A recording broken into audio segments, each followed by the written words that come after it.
Nola egiten da errezeta bat, ta horrekin afari ona, mila osagai bila litezke, Carrefour naiz Mercadona, ta zuk zeneukan produktu hoien,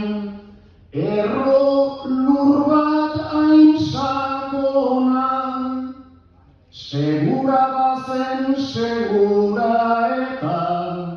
Baiona bazen Baiona, militantzia eta auzolana, transmisioa kristona, eta hori osagai berezi bat da, merkatu